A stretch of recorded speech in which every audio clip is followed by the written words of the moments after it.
이 아침 주시는 말씀은 누가복음 23장 28절에서 38절의 말씀입니다.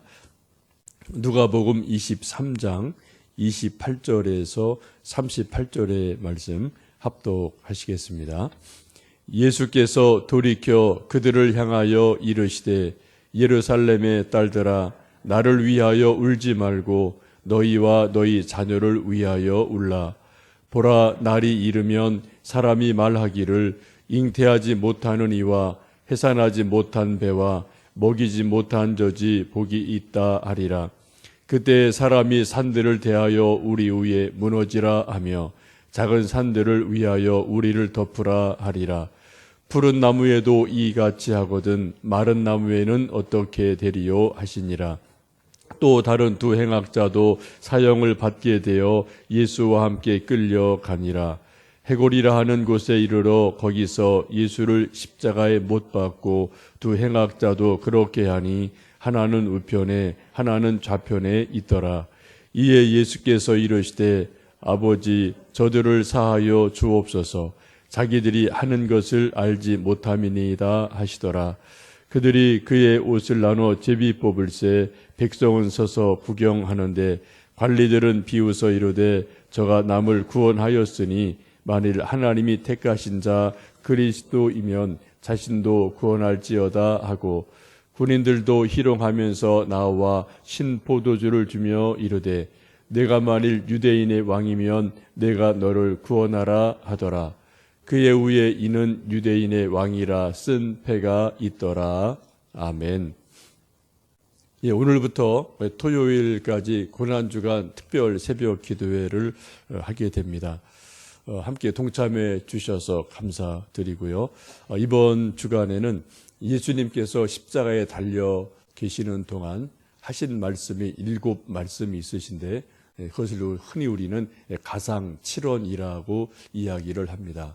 순서를 따라서 예수님 하신 그 말씀 순서대로 이렇게 월화수 계속해서 가상 7원의 말씀을 한 말씀씩 좀 읽고 그 말씀의 의미를 되새기는 시간으로 진행하겠습니다.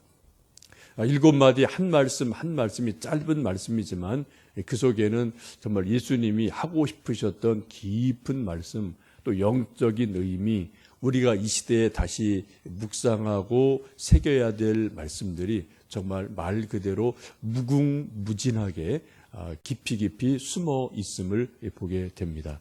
우리 하나님의 말씀의 깊이와 넓이를 어떻게 다 알 수 있겠습니까마는 특별히 예수님께서 마지막 십자가에 달리셔서 이건 유언 같은 말씀이죠. 마지막 토하는 그 말씀의 한마디 한마디를 이 시간 우리가 좀 일주일간 깊이 묵상하며 또 하나님의 은혜를 받으시면 좋겠습니다. 예수님 십자가에 달리셔서 처음 하신 말씀은 오늘 함께 읽으셨던 말씀 중에 34절에 있습니다. 우리 다시 한번 34절의 말씀을 읽어보십니다. 이에 예수께서 이르시되 아버지 저들을 사하여 주옵소서. 자기들이 하는 것을 알지 못합니다 하시더라. 그들이 그의 옷을 나눠 제비 뽑을새. 예수님이 십자가에 달려 처음 하신 말씀은 하나님 아버지 저들을 용서해 주십시오. 자기들이 하는 것을 알지 못하기 때문입니다. 라는 말씀이 예수님께서 십자가에 달려서 하신 첫 말씀입니다. 저희들을 용서해 주십시오. 이것이 예수님이 하신 첫 말씀이죠. 저들은 유대인들 또 로마 군인들을 다 포함을 하는 말씀입니다. 곧 예수님을 핍박하고 십자가에 못 박아서 죽이는 예수님을 죽이는 그들을 하나님 용서해 주십시오. 이것이 예수님이 십자가에서 하신 첫 말씀입니다. 여러분 예수님이 십자가를 지신 가장 큰 이유 가장 큰 그 근본적인 이유가 뭐죠? 왜 십자가를 지셨죠?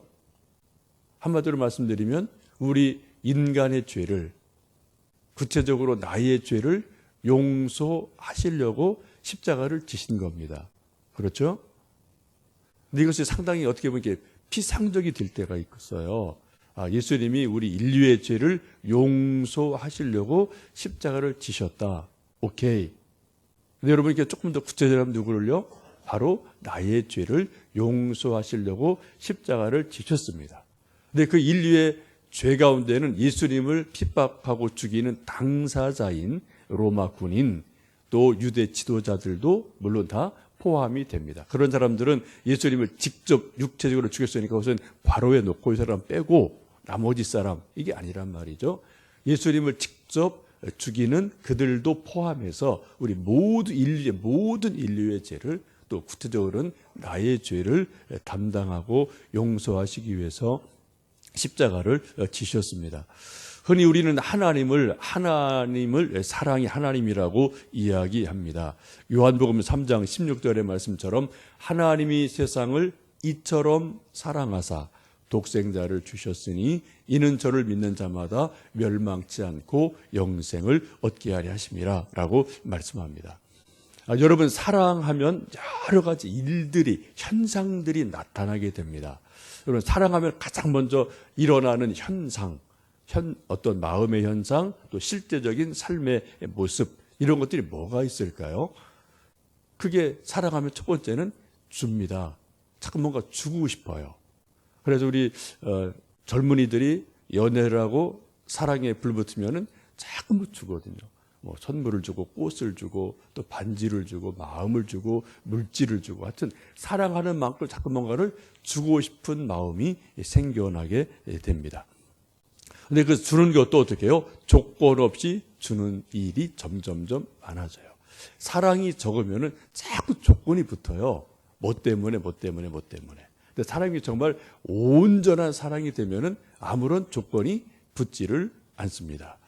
여러분 조건 달고 주는 사랑은 사실은 사랑이 아닙니다. 그거는 판매예요, 매매예요. 그래서 우리가 뭐 세상에서 물건 주고 팔고 살고 할 때 이걸 뭐냐 판매한다. 딜한다라고 그러지 이것을 사랑한다라고 말하지 않거든요. 왜요? 적당한 가격을 서로 주고받고 하는 기브 앤 테이크이기 때문에 이것은 뭐 정당한 그러한 거래입니다. 근데 정말 사랑하면은 뭔가 주게 되고요. 그것도 아무런 조건 없이 주는 그러한 일들이 일어납니다.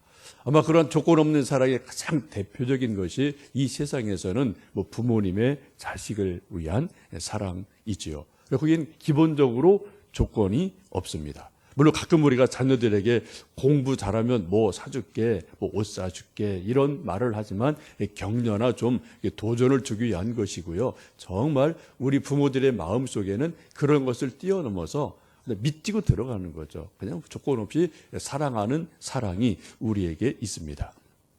우리 부모님들이 자녀를 사랑할 때 계속 조건을 달아서 사랑하면은 애들이 정말 사랑을 몰라요. 그죠? 진짜 사랑을 모릅니다. 그리고 부모님의 사랑에 대해서 의심을 하고요. 거리감을 갖습니다.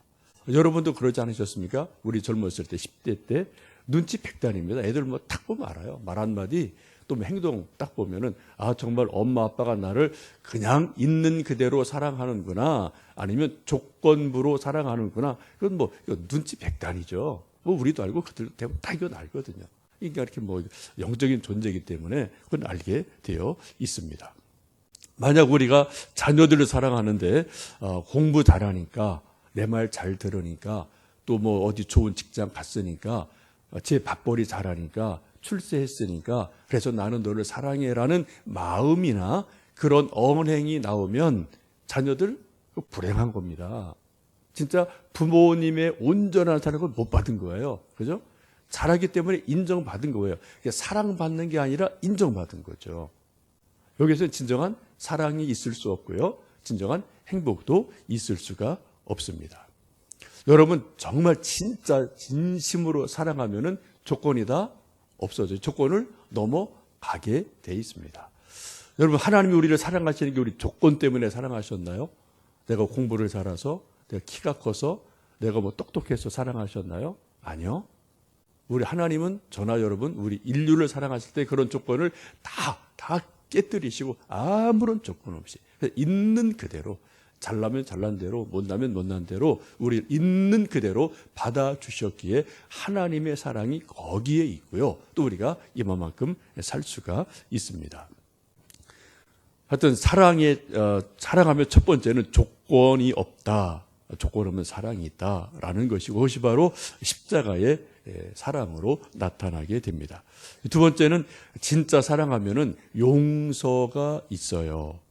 여러분, 우리 인간 모두 다, 저나 여러분, 완벽하지 않습니다. 다 실수, 말이나 행동이나 판단에 실수가 있고 다 죄가 있죠. 그리고 우리가 스스로 우리는 죄인임을 고백하고 매일 회개를 합니다.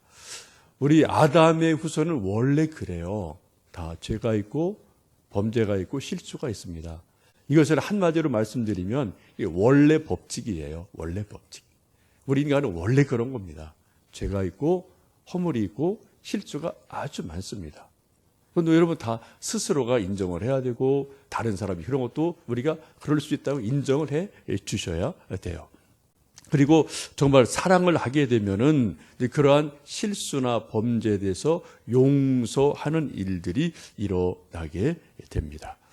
우리 사람들은 서로에게 범죄나 실수가 있을 때 용서하기 힘들어서 어떤 사회의 룰로, 법으로 뭔가 이렇게 정해놓죠. 감옥을 가고 벌금을 먹고 이런 가지, 아이들도 우리가 맴매를 하고, 이런 것들이 당연하고 정당한 일입니다. 그러나 정말 사랑이 있으면 진정한 용서가 있게 됩니다. 우리 하나님도 우리 인간을 사랑하십니다. 그래서 용서하셔요. 물론 하나님이 우리 인간의 죄에 대해서 진노하십니다. 책망하십니다. 그러나 근본적으로 마지막 우리의 죄를 아무런 조건 없이 용서하시는 것을 봅니다. 그런 용서의 가장 분명한 현장이 바로 십자가죠. 예수님이 우리를 죄를 담당하시고 십자가에 달려 돌아가심으로 우리의 죄를 아무런 조건 없이 용서해 주셨음을 보게 됩니다. 그것을 우리말로 요즘 말로 말한다면 하나님이 정말 쿨하게 용서하셨다는 겁니다. 뒷말이 없으세요. 뒤끝이 없으세요. 정말 말 그대로. 쿨하게 우리 인간의 모든 죄를 그냥 있는 그대로 인정하시고 용서하시는 사랑이 있습니다. 우리 사람들의 관계가 어그러지는 일들이 종종 있는데 그 이유는 제가 볼 땐 그래요. 용서 일단 해놓고 뒷말이 많아요. 마음에서 진짜 용서가 안 됐어요. 그래서 이렇게요, 마음에 늘 담아둡니다. 그래서 늘 한 말이 속으로, 아유, 저거 내가 괜히 용서해 줬네. 또, 아유, 저거 용서해 줬는데 저 은혜를 몰라. 그런 마음이 우리 속에 늘 이렇게 남아있고, 한쪽에 남아있거든요. 근데 그 사람, 누구를 보면 늘 그게 올라오는 거죠. 올라와서 불편하고, 정말 그 사람을 대하거나 접하기가 편안하지 않는 그러한 일들이 우리 속에 있습니다. 근데 예수님께서는 십자가에 달려 돌아가심으로 우리의 죄를 다 용서하셨음을 분명히 말씀합니다. 십자가에서 하신 가장 첫 번째 말씀이 바로 그 말씀이죠. 하나님, 저들을 용서해 주십시오. 저들이 하는 것을 알지 못합니다. 라고 주님께서는 말씀을 하십니다. 여기 특별히 한 가지 주목할 것이 저들이 알지 못했습니다. 라고 말씀하는데 그들의 무지로 인한 죄를 용서해 주시기를 또 주님은 기도를 하고 계십니다. 사실 유대인들이나 로마 군인들이나 예수님을 제대로 알지를 못했죠. 다 오해를 했습니다. 죄인으로 또 반대자로 기존 종교 유대교를 허무는 자로 여겼기 때문에 그들 나름대로 이유가 있어요. 예수님을 제대로 알았더라면 예수님을 십자가에 달 수가 없습니다. 고린도전서 2장 8절에 사도 바울이 이렇게 말씀합니다. 만일 저들이 알았더라면 저들이 영광의 주를 십자가에 못 박지 아니하였으리라. 정말로 유대 지도자들이, 제사장들이, 로마 군인들이, 빌라도가 예수님을 정말 알았다라면 감히 십자가에 못 박을 수가 없죠. 조금 알았어요. 부분적으로 알았어요. 그래서 예수님을 십자가에 못 박는 그러한 일들이 일어나게 됩니다. 물론 우리의 무지가 죄를 정당화시키지는 않습니다. 우리 몰랐어요가 우리의 면죄부는 결코 될 수가 없습니다. 그러나 무지 때문에 몰랐다는 것은 이해할 대상은 충분히 됩니다. 우리 하나님께서는 우리 인간의 무지를 이해해 주셨어요.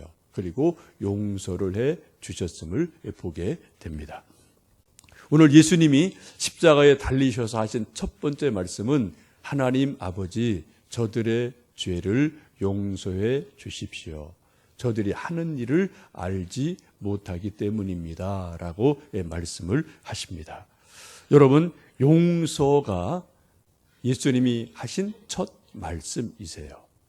우리는 하나님의 용서를 받은 존재입니다. 저도 제 죄와 허물을 하나님의 은혜로 사랑으로 십자가의 보혈로 용서를 받았어요. 그래서 거듭남을 체험했고 구원을 받았고 하나님과 화해를 하게 됐습니다. 용서가 있으면 뭐가 있어요? 화해가 있어요. 여러분, 누구랑 사람이랑 부모 자녀 간에 또 친구 간에 화해가 안 됐다면 용서를 안 했다는 겁니다. 진정한 용서가 있으면 거기에는 그 결과로 뭐가 꽃이 펴요? 화해의 꽃이 활짝 피게 돼 있거든요. 하나님이 우리를 용서하셨기에 우리 모두 다 하나님과 화목하게 되었고 화해하게 되었고 구원의 감격이 저는 저대로 여러분대로 마음속에 다 구원받은 감격이 기쁨이 자유함이 화해가 다 우리 안에 있습니다. 혹시 여러분 아직도 여러분 안에 죄책감이 혹시라도 있으시면 정말 내가 하나님 앞에 용서 진짜 받았나? 한번 생각해 보셔야 돼요. 하나님은 용서하시는 하나님이십니다. 예수님 십자가에 달리셔서 하신 첫 말씀이 저들을 용서해 주십시오. 이게 첫 말씀, 이거 예수님의 진심이셨어요. 립서비스 아닙니다. 예수님의 진심이 이 말씀에 담아 있거든요.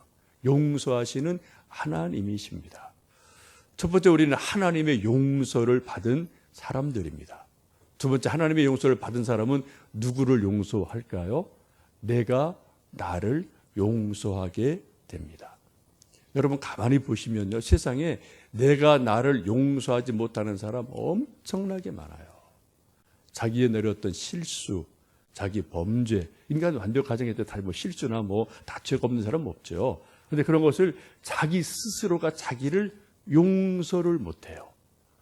용납을 못해요. 그리고 늘 자기의 옛날, 아주 지나간 옛날의 어떤 과거의 이러한 죄, 저러한 실수, 이런 것에 늘 매여서 내가 어떻게 이거밖에 안 되나라고 자책하며 사는 사람들이 의외로 많습니다.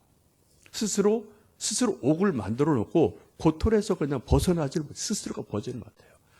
하나님이 우리를 용서하셨는데도 불구하고 나는 옥에다 나를 가둬놓고 나는 이래, 내가 이렇게 잘못됐지라고 그 틀을, 옥을 벗어나지 못하는 사람이 의외로 많습니다. 여러분 스스로를 용서하십시오. 이거 엄청 중요한 일입니다. 스스로를 용서하지 못하면 자유함이 없어요. 내가 나를 용서를 하되 어떻게 내가 자유하겠습니까? 그렇다고 우리가 완벽하다는 말 절대로 아닙니다. 여러분, 우리가 죄를 지면 우리가 해결책이 있잖아요. 그죠? 회개 기도하시면 돼요. 여러분 자신을 깊이 묵상해 보시면서 정말 내가 나를 용서했나?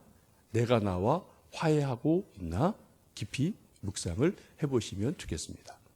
한 걸음 더 나가서 내가 나와 화해한 사람은 다른 사람을 용서할 능력이 있어요.